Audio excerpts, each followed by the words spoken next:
This is the Parra Cave Podcast, proudly brought to you by major sponsor Parramatta Leagues Club, home of the Eels, and also home of Jack's Pale Ale. Well, hello and welcome to our first ever monthly scrum. Of course, I'm your host tonight, Joey from the Ruck Infringement Podcast. Joining me, my co-host tonight, two fantastic, absolute legends of the game. We got Matty from the Weekly Offload. Matty, how are you, mate? I'm good, mate. I don't know about legends of the game, but we're fanatics of the game, that's for sure, right, Troy? Yeah, that's it. Fanatics is probably a better term, I think. Probably not legends of the game.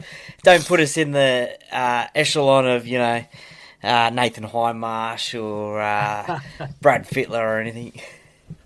Please, we're legends of the podcasting game, all right? Okay. Sure. That's very true. That's why he's the host, see? And as Matty mentioned, of course, Troy from the Parra Cave Podcast is with us. Troy, how are you? I'm going fantastic, and look, it's great to be here and looking forward to doing this with you guys every now and again, monthly, I guess, talking rugby league as we all love the game. So, yeah, pumped. Fantastic.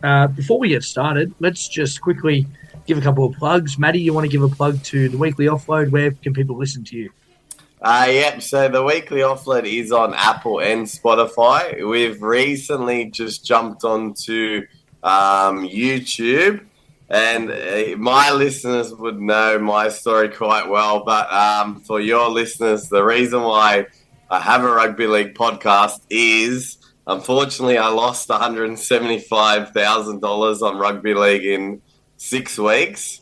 But luckily for me, I ended up turning $2,000 into $220,000, and I haven't gambled for 12 years now. So that's my rugby league story. I had quite a big, if Troy remembers, quite a big amount on the game.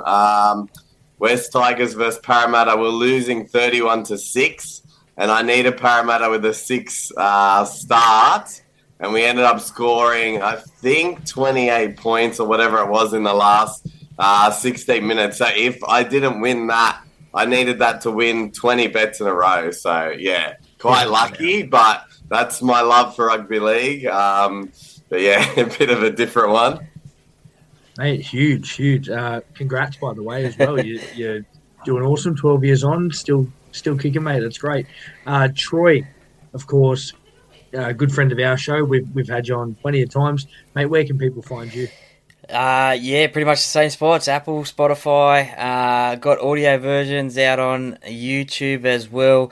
Look, there is a few videos from the past on YouTube. I don't tend to get them up as much as I want to, but they're the ones I'm going for. Yeah, that's exactly right. That's what the so-called experts, they get the videos up. They get the listeners and the viewers and whatever. But, doing it 5 years now.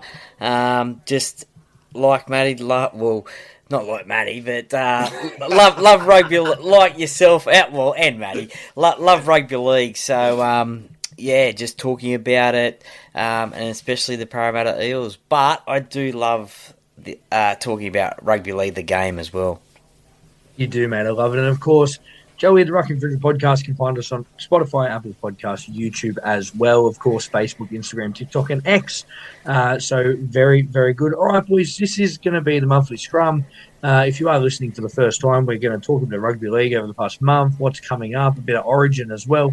We're just going to have a bit of fun and enjoy the night. So let's get into it, boys.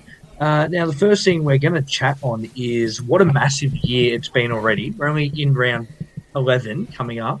It's already been huge and a lot of surprises, I think. And for me personally, there's been some teams that have really impressed, others that haven't. Certain players that we probably thought wouldn't hit the heights that they have hit. So let's go through a couple of teams doing well that we probably thought weren't going to do well. Troy, do you have a couple you want to start with that are doing well that you maybe didn't think would this season? Yeah, well, it's probably teams 1, 2, and 4, I think. The Bulldogs, Warriors, and Raiders. A lot of people, I think, at the start of the year had the Raiders right down the bottom of the ladder for whatever reason, but I think they've sort of stuck to their guns and probably surprised a lot of people.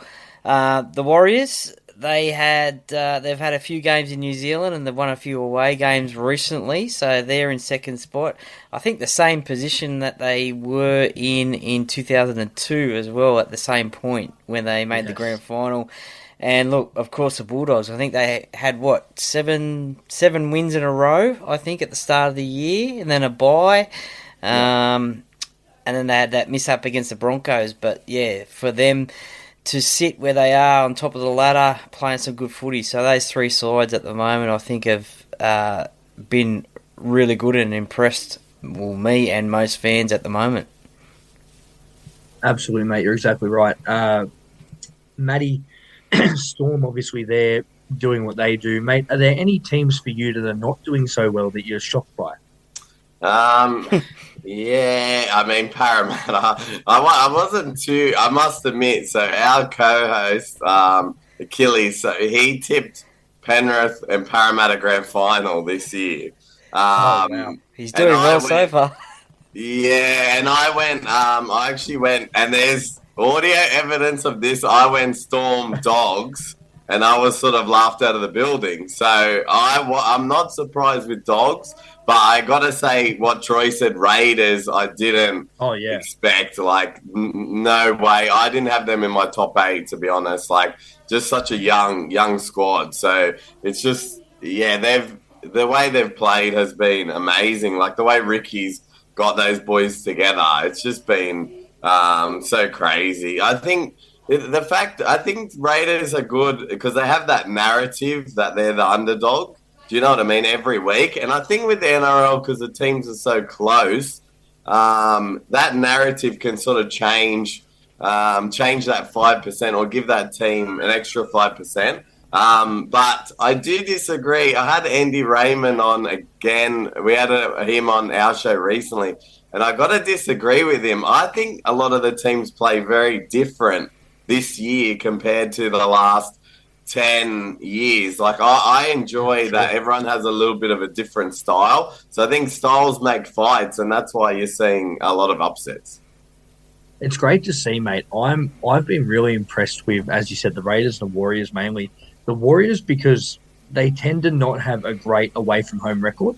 And I think this year they're proving people wrong that they can win away from home. Gutsy win against the Dragons last week, and they've had a few of those this season. So it's been really good to see from the Wires and a couple of players there that are absolutely outstanding at the moment for them. But the Raiders has been a big one. As you mentioned, like Ricky Stewart, he's such a good coach. People sort of forget that Ricky's been around the game for such a long time, and he's such a smart head, and he knows how to get the most out of players and teams. Like, he's been doing it for a while. And what Ricky's done really well with this Raiders team is it's that back against the wall mentality. And whenever you think the Raiders are out of it, they're not, apart from last week, because they were leading. They shouldn't have lost that game, but they did. But previous to that, it's that back against the wall mentality. They know how to win games and know how to get in the fight. And then the Bulldogs are flying at the moment. It's so good to see the Dogs up there. As you said, it's nice. It's a bit of a change, and I really like that. You know, between the likes of Penrith, even my Roosters and Melbourne, who have dominated for such a long period. It's so good to see a couple of other teams up there and doing well. Penrith probably the biggest shock at the moment, I think, when it comes to teams not doing so well. And everyone's talking about the wear and tear over the past 5 years, and that's very true. But I also think teams have worked them out. I think teams have worked out how they've played finally, and they're cutting it down. They know the sides to hit, they know what effort plays the players are using, and they know how to score tries off that. So, yeah, look, they've been a bit of a disappointment for me. A couple that are sitting sort of mid-table that have surprised me a little bit. The Tigers, they've been vastly improved, which has been good to see. Again, apart from last week where they got an absolute hiding. But previous to that, they have had a really, really good year to date. They're sitting 10th at the moment. And I think all Tigers fans would say that that's a huge improvement for them. Manly are the other one. I had Manly in my top 8 at the start of the season. They've been really hot and cold. Really hot and cold. Ever since Cherry Evans sort of announced he was leaving, we haven't really seen the best of Manly. They've been a bit a bit off. So they're one that's going to be really interesting to watch over the next month or two to see if they can find some form. I don't know what you guys think about that. Yeah, no, I think you're right. I think that DCE contract drama has impacted them, and there's a little bit of talk tonight that maybe that could impact Queensland in Origin. I certainly hope so. But they were touted, I think, as a possible top 4 side, but yeah, they have been hot and cold this year. Yeah, I was going to say, with the Trbojevic boys, I was going to say, because I know we're going to talk about our Origin sides, I don't have them in my Origin side, which I never thought I'd say just because I love them for the Blues. But like as you said with Manly, just not, as you both said with Manly, just not firing at the moment what I guess a lot of experts expected. I think as well with... Like Luke Brooks came over last year, had a fantastic season in 2024, needed that sea change, and he's been non-existent this year. And a lot of people will say halves can't go off the back of forwards, but Brooks as the halfback, as the 5'8", really needs to stand up when Cherry Evans is in this sort of form slump. So it's been really interesting for Manly. I can't get a read on them at the moment. I think you're right with the Trbojevic, the Turbo brothers as well. I don't have them in my Origin team. They're struggling at the moment. The other team, boys, the Broncos, now started red hot, 50 to whatever it was. I forget because it was against my Roosters, so I sort of zoned out. But put 50 on us in round 1, and then they've just been hot and cold ever since. They win some fantastic games. They beat the Bulldogs in the wet, and then they lose to Penrith. They lost to the Chooks again, and then they lost to the Rabbitohs. So they're one that you can't get a read on. It'll be interesting to see what happens this week. Obviously, Ezra Mann back. First game back since the suspension. So cue the booing at Suncorp Stadium. It's going to be very interesting. Yeah, well, I think at Magic Round, I think the Brisbane... Well, it was a very loud boo across the stadium, and it was very surprising because Brisbane were playing at the time. So, there might be a bit of booing happening on Sunday there. But, yeah, look, the Broncos, they have had a big injury with Reece Walsh not playing. He is a big key factor for them. And now just recently, Ben Hunt, as well now, as of last week. So... Talk about Badge Maguire training them too hard and going on harbour cruises and the like. Is that a bit of a disruption? Who knows? But no, you're right. They have been a bit of a hot and cold side as well. You know, Madge is just prepping. He's still got one foot in New South Wales Origin camp, and he's just prepping them. He's making the Queenslanders play bad so that they can't win Origin. That's what it is. He's channeling the New South Welshman inside him, and it's all about Origin for Madge, so I can just picture it. Boys, speaking of Origin, how about we name our 1 to 17 Origin teams? We're all New South Welshmen here, so no Queensland chat at all. Okay. Troy, you want to start us off?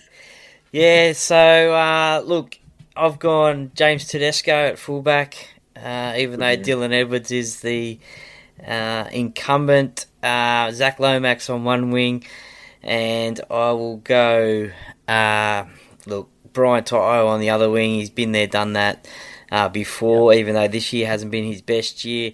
I go Latrell Mitchell and Stephen Crichton in the centres, Mitchell Moses, Nathan Cleary, halfback, and 5'8". In the forward pack, starting up front, we have Payne Haas, the other front rower. That could be Mitch Barnett in the front row there from the Warriors. He was on the bench, I think, last year, promoting to the starting side. Reece Robson as the hooker. Your back row, Angus Crichton. And look... haven't really thought about the other one, but if I had to, I'd probably chuck in... Look, he could be on a lot of people's benches, but I'd put in Olakau'atu in there. Yeah, wow. And then, obviously, Isaiah Yeo as the lock. Bench, Connor Watson as a 14. Hudson Young as well. He's played Origin before. He can get a recall. maybe Terrell May. There's been a little bit of talk about him making his debut. Is he Origin worth it? Well, you're never really going to know if you don't know, do you? If you don't give him a shot. And one more player. I need to say, Spencer Leniu as well. He's built for Origin, so bring him on after about 20 minutes and he can fire up. And I like it. I can see 3-0 whitewash coming with that team. Maddie, the background. I'm trying to, just so it's not boring for the listeners, I'm trying to just pick out what I had different to Troy. So one of the big ones is I'm going Pappenhausen as fullback. The reason being is I think if you pick Moses and Cleary, which I have, same as Troy, I think you need a running fullback, not I guess someone to get in their way because they're both organisers. So I think he would actually do quite well as the fullback with them two in there. And then I believe I had Martin at Liam Martin. Yeah. Liam Martin, on the. That's why it's good to go second, mate. That's that's it. Liam Martin in the second row, and then my bench. I feel like he's quite strong. So I'm not sure if this was different to you, Troy, but my bench is Watson, Leniu, May, and Olakawatu. And I feel like that sort of bench in Origin, although I guess the starting pack might be a bit lighter because that's the way the NRL is sort of going. I still think there's value of bringing the big boys on in Origin because it's at the end of the day, Origin is still a very primal game, I think, compared to NRL. So I think that with that bench, I actually think we could win it. And then I think I'm pretty much the same as Troy with the obviously Lomax and Toto. And then, yes, as I said, Latrell and Crichton. I can't believe I've left out the Travojevic brothers, but just with the way they're playing at the moment, I just couldn't put them in there, to be completely honest. Boys, they're two fantastic teams. A couple of differences for me. Now, obviously, I've gone Pappy at fullback as well. I don't want to see Tedesco there because we need him over Origin this year. That's just a selfish reason. Greedy.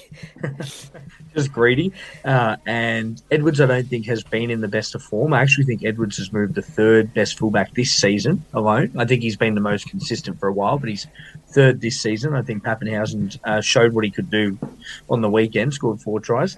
I'd like to see Pappy get a run. My wingers are a little bit different, boys. I've gone Brian Toto. I'm going Jacob Kiraz on the other wing. I think he deserves his chance. I know Lomax is back this week, and as Parra fans, you'd be stoked about that. But I'm going to go Kiraz. I just think they need something different. I could even make room for a Kiraz and Lomax and drop Toto. Nathan Highmarsh talked a bit about that on Triple M Rush Hour today. Yep, heard that. Yeah, which I heard, and it was a really good chat. And I actually liked what he said. He said, Toto sort of, there's been a couple of plays in his game that have surprised him, and it hasn't been how Toto usually plays. So I could definitely make room for Kiraz and Lomax, but at the moment I'm going Toto and Kiraz. The only other difference, I had Moses and Cleary in my halves. I have Terrell May starting with Payne Haas in the front row. My second row is Martin and Crichton and then Yo. On my bench, I've got a bit of a smoky. Now, I always love a good smoky in Origin. So I'm going Watson, I'm going Leniu, I'm going Max King, and then Hudson Young. Okay. Yeah, so Maxi King to come in, make an Origin debut. I think he's been. I think the Dogs need to be rewarded with where they're sitting on the ladder. They're first on the ladder for a reason. They've been playing good footy. I think Jacob Preston would have been close to making an Origin debut had he not been suspended. And I think if we are 2-0 up heading into Game 3, he may even play. Dylan Lucas is another one who's been killing it at Newcastle and could be another really, really good shout for that Game 3 side. But I'm going to jump Maxi King in there. I think with him and Spencer off the bench, that's pretty strong. I don't have room for Mitch Barnett this year. I know he was great last season, but I've just gone big boppers. Terrell May to start. Terrell May's got an incredible motor. He plays 70, 80 minutes now. He gets angry when they take him off after 70 minutes. So, look, I think him and Haas can set the platform, and then Leniu and Maxi King can come on as impact players. And then you've got to have Huddy Young there. The form he's been in this season, he's definitely earned an Origin spot back. But three fantastic Origin teams there. I think between the three of us, we can easily win 1 or 2 games. So let's hope 3. Let's hope it's a whitewash. But boys, jumping into our next part, I want to talk about 3 top signings for this year. Now, it can be from your club or it can be from the NRL as a whole. Matty, do you have 3 top signings so far? Yeah, I thought about this one. It's a little bit. I'm gonna go. It's pretty biased, but I'm gonna say Dylan Walker. Nice. I just think with what we needed at the time when obviously Dylan Brown was running the side, that could be another whole podcast. I could talk about that. But when he was running the side and Moses was out, I just think we missed that link play. And then when Dylan Walker was signed, I was I've had him on the podcast, so it's a bit of a personal relationship too. But I just thought he might be able to spark or ball play a little bit where we were missing that completely. So I think he was a great signing for us. I'll get Troy to go just because I don't want to take your 3, Troy, because I know with the Origin side I got the advantage on the other one. No, that's all right. Keep going. Who's your other 2? No, you go for it, Troyza. Okay, well, you must say, I guess, Adam Fanua-Blake from the Sharks. He's added a bit of mongrel and he's got that quick play of the ball, scoring tries as well. The other one would probably be Matty Nicholson from the Raiders. Burst onto the scene against the Broncos. I think that was round 2 or 3, I think.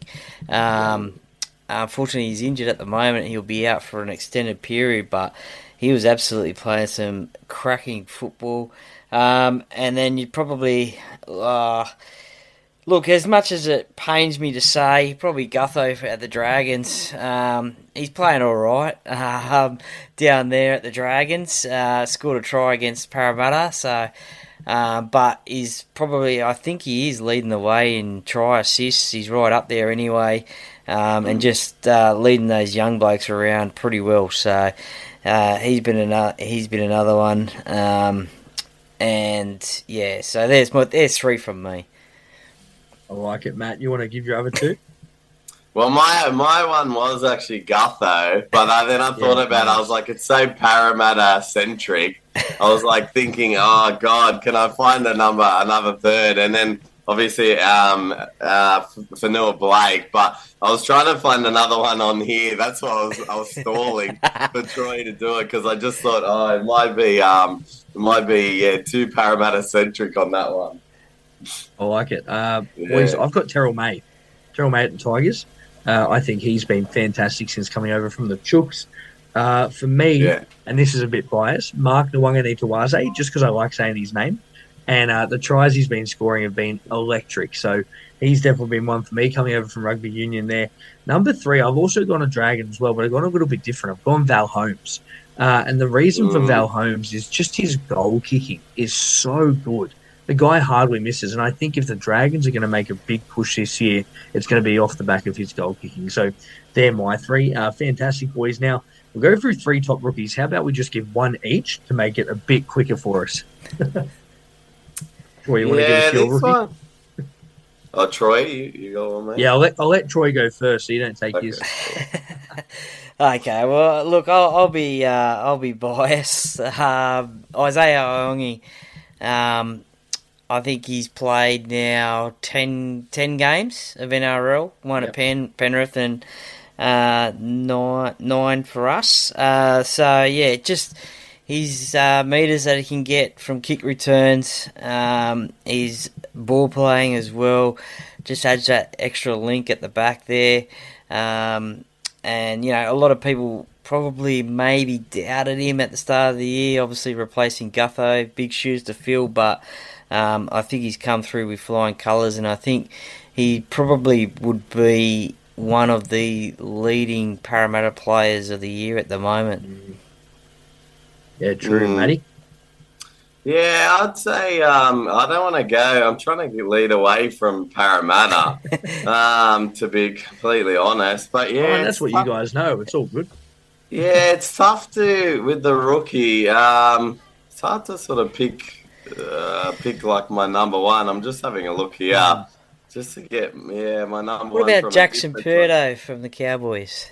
Oh, good. Yeah, I was gonna say. I mean, the Raiders have had. I was going for the Raiders side. Like they've had, just like as I was saying, they're so inexperienced, and the amount of good players that they've sort of produced. So I was trying to narrow their side down, but it's quite tough because a lot of them were unknown. To be honest, when I first saw their side, I was like, there's no way they can make the top 8. Like I'm just going through it now. Their team, if you look at it on paper, like, I mean, even you got Keo Wicks, like, a lot of them are young, very young players. Even Ethan Strange, I know he played a bit last year, but the whole, like, I'd have to give it a lot to the Raiders in terms of their young players. Even that Smithies, like, the English boy from that's playing for the Raiders as well, Jed Stewart, like another Englishman. Like I feel like,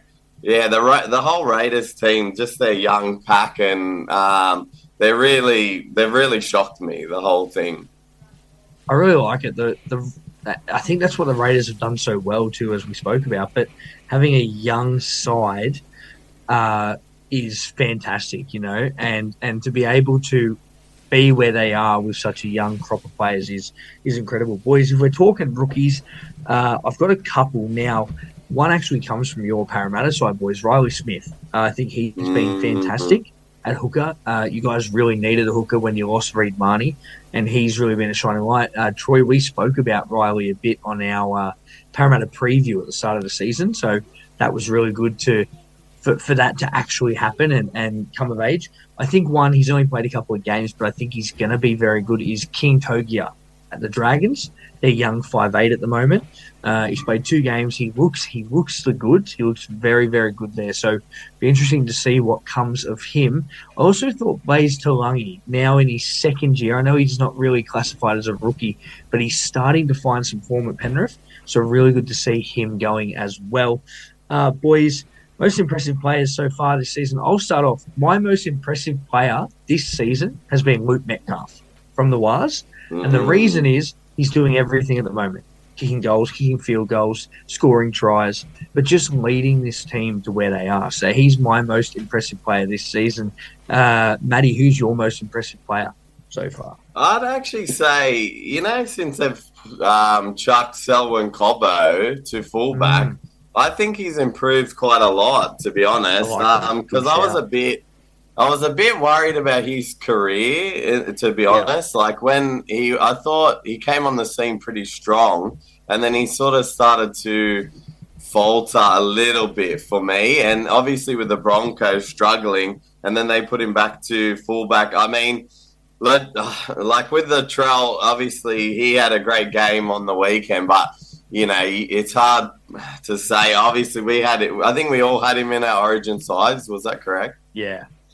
So it's hard. I mean, when he's on fire, obviously he's been good, but Souths have been sort of up and down at the same time. For us, like the Eels, to be honest, I think we've had a few shining lights in the pack. Started off hard, but I guess say Jack Williams, for example, he's improved quite a lot for us. The first game when we played against Melbourne, our pack was getting destroyed, so I was a little bit worried about a few of our players. So I mean, there's been a few players there.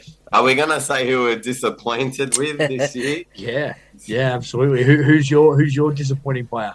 Well, it pains me to say because I love him, but I've mentioned him a fair bit. But Jake Trbojevic, I think, to be honest, I really love him as a player. Jake, the most nicest player in the rugby. I love him as a person, mate. But if you got into the NRL on personality, I'd probably be Andrew Johns. You know what I mean? But obviously, I had no talent, so you just it didn't take me that far. That's why we're all podcasting, mate. None of us. Yeah, 100%. Yeah. It's been. Like I said, I've loved the season just because there've been the rookies you guys were mentioning there, and just a few surprises, which has been good. Sure. A few different teams on top, and a few I guess the stars, quote unquote, haven't shined as much as previous years, which is exciting. Yeah, for sure. Troy, you want to give us your most impressive player and then your most disappointing? Okay, so, I mean, obviously most impressive, I guess, at the moment would have to be Stephen Crichton from the Bulldogs. Just the way that he leads that team around. I don't really like to talk about the Bulldogs too much, but we are talking rugby league. But yeah, just the way he leads that team and the way he plays, and that try he scored last week against Canberra where he just had the ball in one hand and just put it over the top of the Canberra player. And playing against 12-year-olds. Well, that's it. And he's also the goal kicker as well. He's not too bad at that. If Canterbury needs something out of him or out to get back into the game, they look to him and he can spark that and get that going. Just recently, the last couple of weeks, I've been pretty impressed with Jordan Samrani from the Parramatta Eels as well. He's another rookie as well. Started, I guess, on the wing, centre. He could play. He's been in the back row of late as well. Been really impressed with him. Most disappointing player, and look, this is probably going to ruffle a few feathers. Or ruffle, I don't know. But anyway, Nathan Cleary. I just don't think he's been. I just don't think he's been playing his best football this season. And look, I don't know whether that's because Jerome Luai has left, and there is a lot more responsibility on Nathan to get that team around the park. And I don't know if it's slowly becoming a one-man team. Look, I know they've got other superstars in that team, but I just think he is under more pressure this year. Look, obviously they've won 4 premierships in a row, so he's a great player, champion player. But to try and get that 5th in a row is going to be difficult, and sometimes I think maybe he could be trying too hard as well. But look, I could be wrong. I'm no super coach, but yeah, a lot of people will probably be a bit upset with that.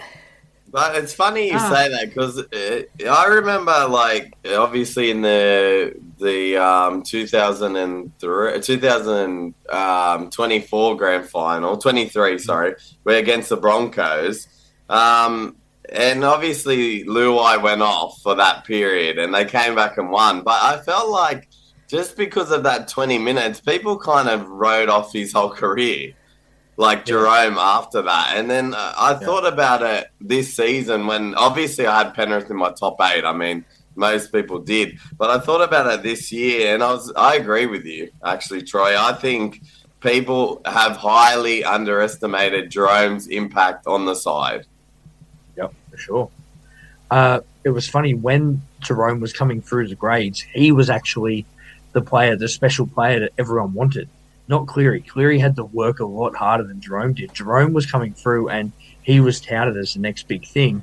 And then when they both joined Penrith, obviously Cleary, had the limelight and Luai played second fiddle. So it's been really good to see him in a team like the Tigers and making that team better, improving that team.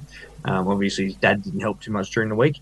But, boys, let's look forward now to the next month. Now, next month's footy is going to be fantastic. We might just do our teams, the Roosters and Parramatta here. Boys, Parramatta, now, coming last at the moment, but that's not a tale of where I think they'll finish. I actually had them in my top 8 at the start of the season, had them finishing 7th. Boys, your next 4 games, you got Newcastle, then followed by Manly, and then you get the Panthers, which is always a good game, followed by the Bulldogs. Now, tough when you look at that. Honestly, Matty, we'll start off with you. Do you think, how many of those do you think Parramatta can win, and where do you think you end up in a month's time? It's because your listeners is the first time hearing me. I don't want to be too biased, but to be honest, when you said those teams, I feel like it's going to sound ridiculous, but I feel like we could win 3 from 4. Like, I think dogs this year will get us, but I actually think Penrith, it's so funny. Another, I know we're not going to go into it, but another thing I wanted to mention is the CommBank factor that a lot of people sort of didn't really think about this year. And I remember saying, as I said to my co-host before one of the podcasts we did, I said it will be a factor because their record's quite poor at CommBank, and also you lose that. Well, Troy knows more than anyone living in Penrith. You lose that feel. That's the whole thing about Newcastle, Penrith. Like their whole identity is on the town, so they don't really get the feeling of what the town. Well, probably disappointment at the moment, but they're not really getting like the highs and lows of the town, which I think has been not well for them. So I'm gonna put my neck out on the line. It's a bit of a ballsy statement. If you listen to Rugby League journeymen, they always have ballsy statements. But I'm going to say, we win 3 from 4, but maybe I'm tired. I've got a 3-year-old. It sounds ridiculous, to be honest, but there you go. I love it. You'll be 6th in a month, so fantastic. Troy, how many of those games do you win, and where do you end up? Well, just going back to Matty's point there, Penrith were actually the first team to beat Parramatta at CommBank. So, were they? Yes, back in 2019. But anyway, that was an important factor that you mentioned. Look, actually, the next, I think it's about 6 weeks, is really crucial for Parramatta because we've got 2 buys included in that 6 weeks. But look, the Bulldogs game will be the hardest one on the public holiday Monday, the King's birthday Monday. That should be a massive crowd there. That should be they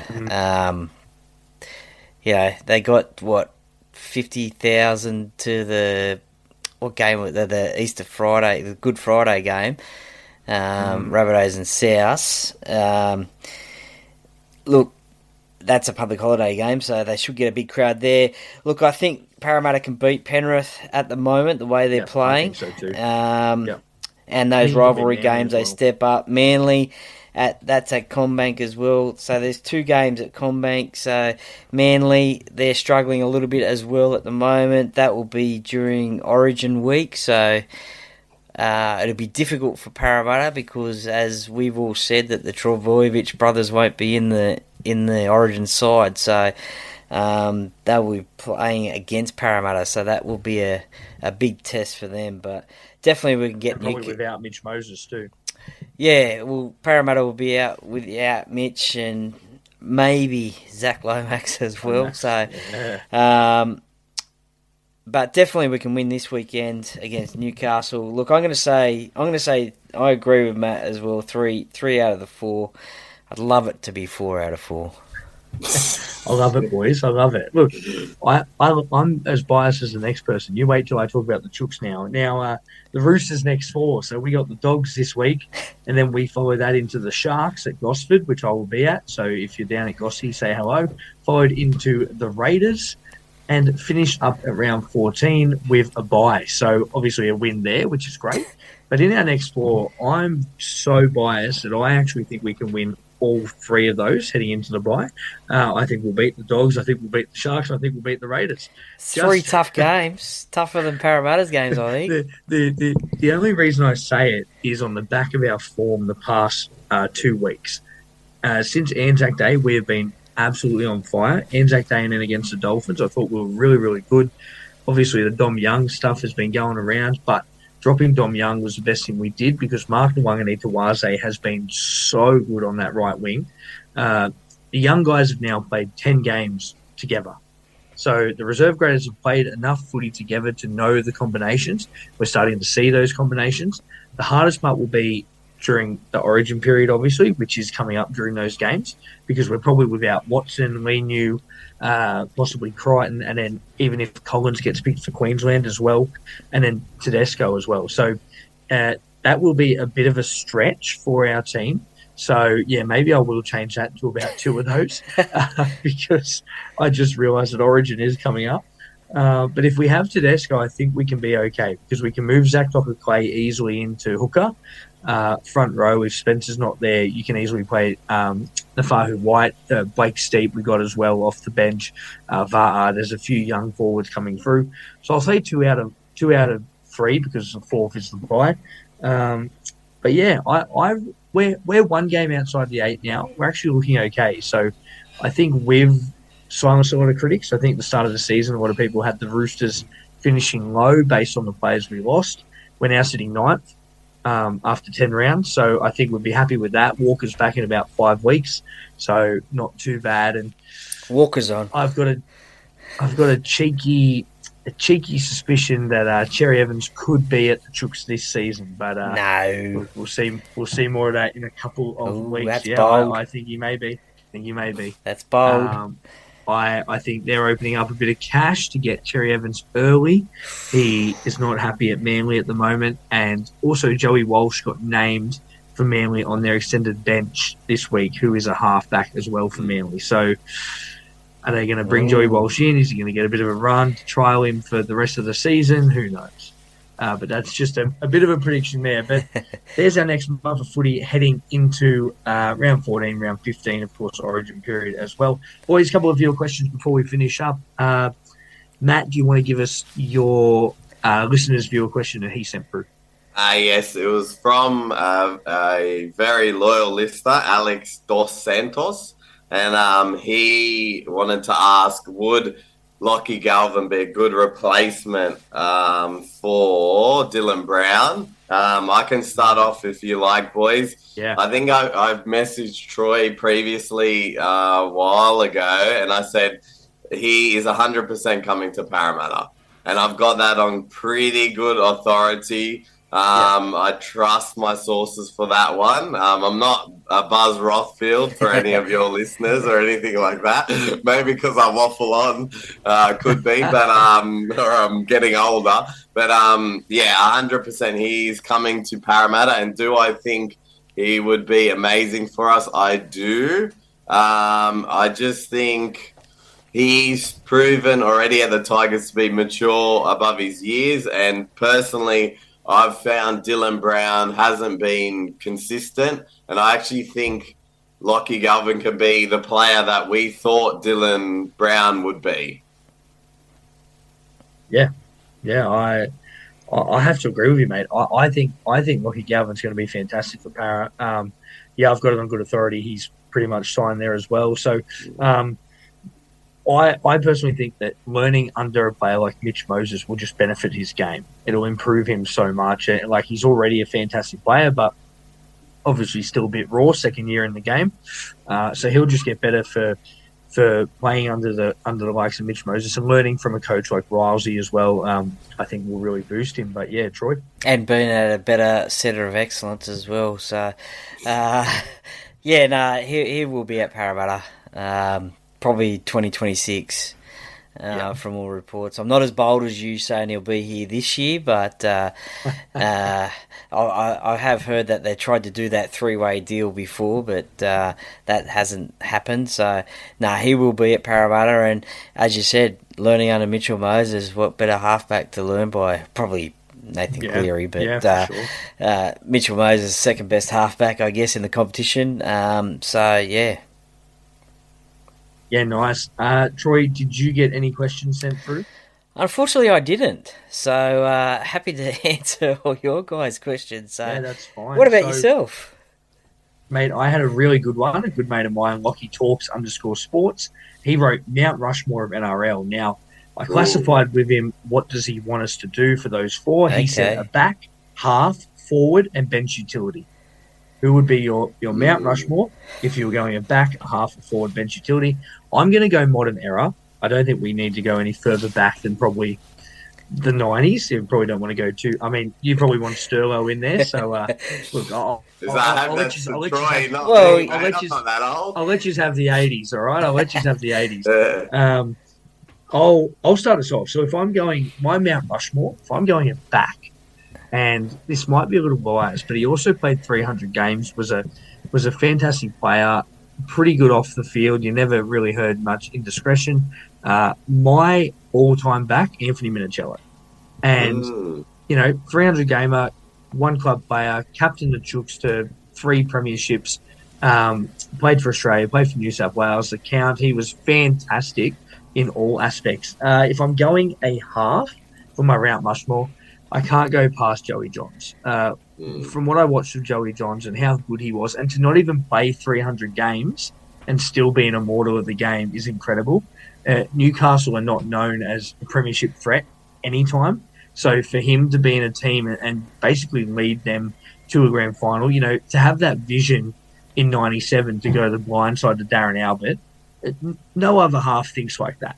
To actually have that vision when Matty was calling for the ball on the left, to know to go blindside and they score and win the game. I mean, that's if that's not enough, what do you need? I think barring injury that Joey could have played easily over 300. But yeah, so he would be my half. My forward is a tough one because obviously the brick with eyes was fantastic. Glenn Lazarus, 3 comps for 3 different clubs. But I probably want to go more modern day. And this is really hard because there's a couple of forwards at the moment that, like someone like a Payne Haas, I can see being one of the best in the future. But if I'm looking at a player who's probably won a comp and probably achieved everything that there is in the game, I'm leaning towards like a Sam Burgess. And I know he was here for a short period of time, but what I really liked from Sam is he was a hard player. He won that grand final with a broken jaw, essentially, and he just always put so much effort into everything he did. I know he only played a handful of games, and he is the arch enemy for the Roosters, so it's tough for me to say, but I'll throw him in there. And if I'm looking at bench or utility, you know what? It's really hard to go past like a Craig Wing. He was always great off the bench, played fantastic utility for New South Wales.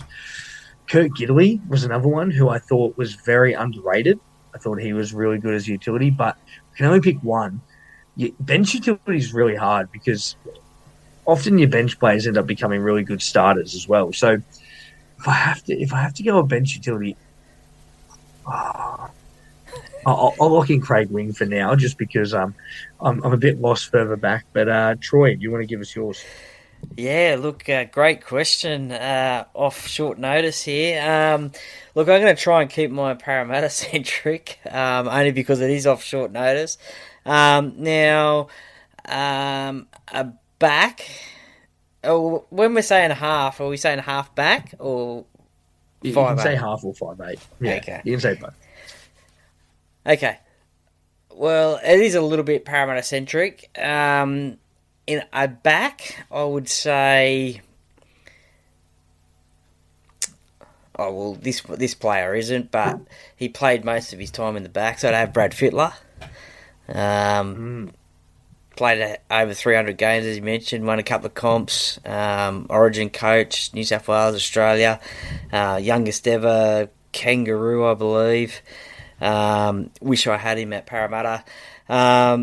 Half, well, that is really hard. If I could have half of Brett Kenny and half of Peter Sterling, that would be perfect. But look, if we're going a half, well, let's just say half back. All right, let's say Peter Sterling. I'd have Sterlo there. Won many an award. Some would say maybe an immortal, or should be an immortal of the game. But unfortunately, at the moment, he isn't. But yeah, spent so much time in the game, still does. Was one of the best halfbacks ever.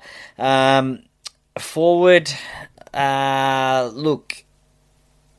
I did say I was going to say Parramatta centric, didn't I? But I used to love the way Adrian Morley played. Just the rough, tough Englishman. I don't know what it is about Englishmen. I mean, Joey picked Sam Burgess, but I used to love the way Adrian Morley played, just rough and tough. You could probably throw in similar to that. I used to love the way that Jared McCracken played as well.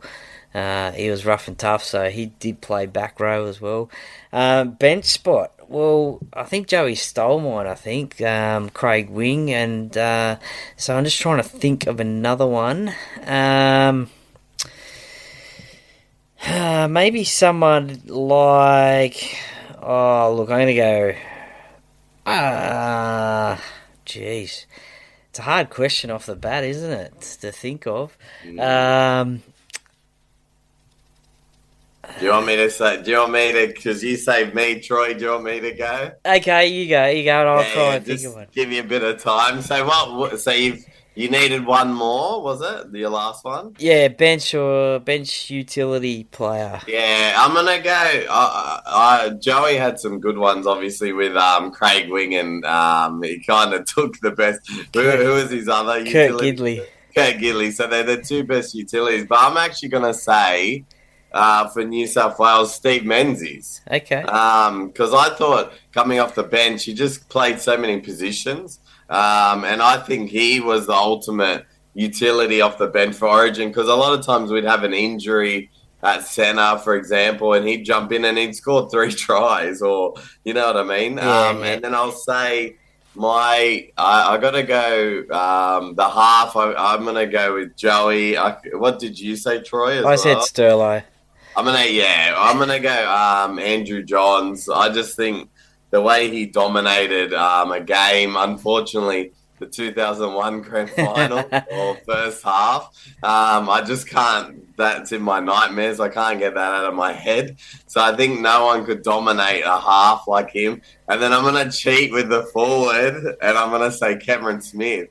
Okay.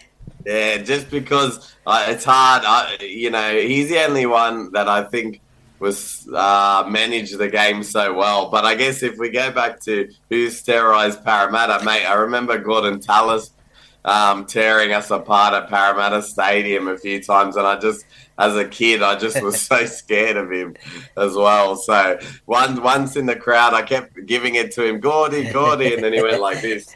Number 1, mate. He's got to try number 1, and my dad always talks about that to this day. So yeah, those are mine, mate. Who's your back?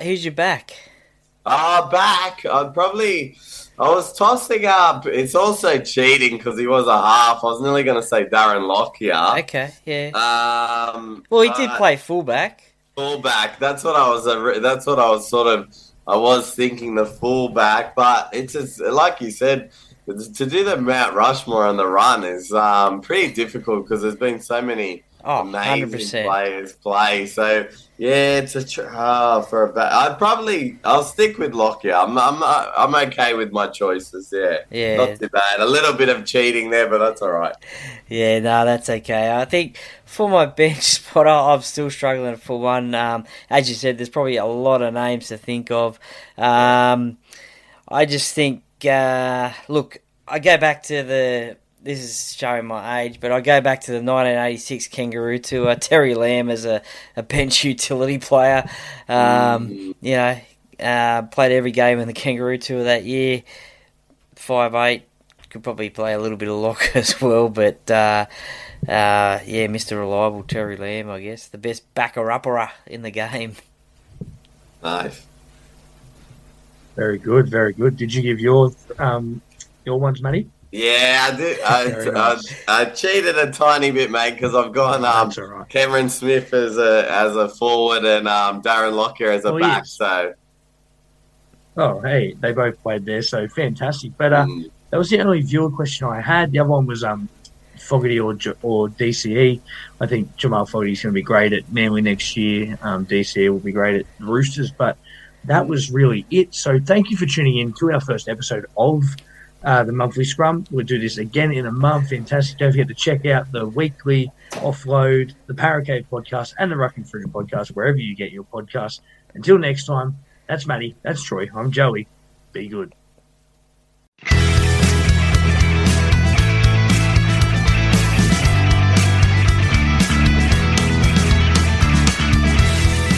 Thank you for listening to another episode of the Parra Cave Podcast. See you next time.